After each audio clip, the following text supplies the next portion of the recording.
Nginento nje na kulonyaka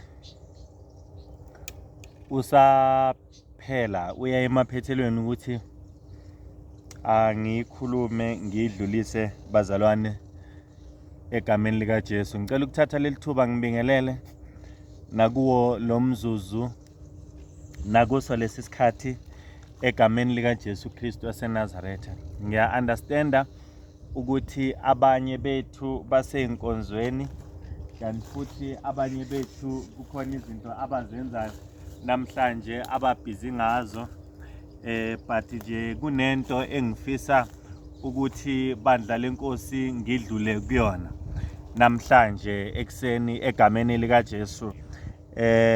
uNkulunkulu wethu uyasithanda, uNkulunkulu wethu uyasinakekela, uNkulunkulu wethu uthembekile. Namhlanje ngithi mangithathe leli thuba bazalwane ngokukhulu ukuhlonipha nangokukhulu ukugqugquzela nangokukhulu ukuba nento uNkulunkulu athi mangisho namhlanje ukuthi ey'ntweni zonke uNkulunkulu abe namacebo ngazo kithi, ayikho neyodwa ebe yiphutha kuNkulunkulu, nanoma ngabe yiphi into umuntu asuke eyifisa. Ngicela ukusho wazi ukuthi isecebeni lika Jehova lento oyifisayo nalento ofisa ukuba yiyona. I've decided ukuthi mangishiye umndeni wami, mangishiye konke ebengakwenza njengamanje, but ngiphuthume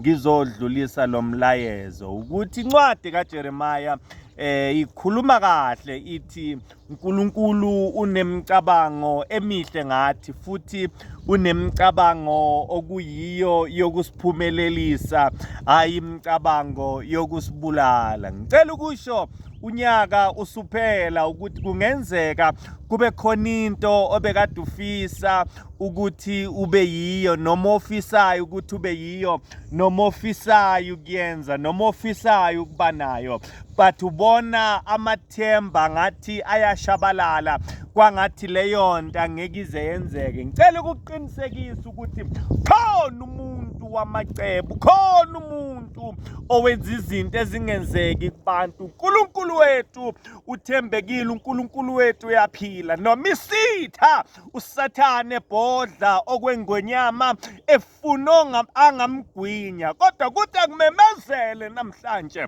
ukuthi asikho isikhali esibekelwe abangcwele bakaNkulunkulu esiya kuphumelela, nemoya evunguzayo siyayihlulekisa egameni lika Jesu.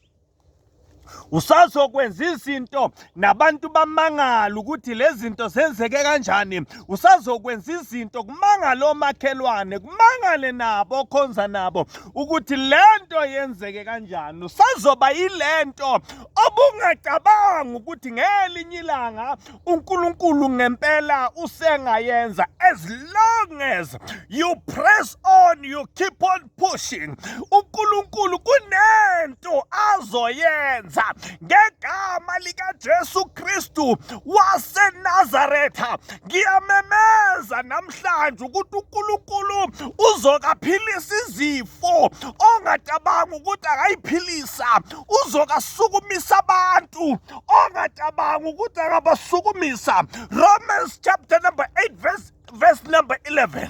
Uma umoya kaNkulunkulu owavusa uKristu ehlala kini, uyawuphilisa nemzimba yenu efayo. Ngamanye amagama, uma uNkulunkulu ayikho into ezofa kuwe, kodwa uzawuphila ngegama lika Jesu. Qhubeka uphusha, ufaka amandla. Inkosi yomusa izokwenzela okukhulu. Be blessed in Jesus' name. Amen.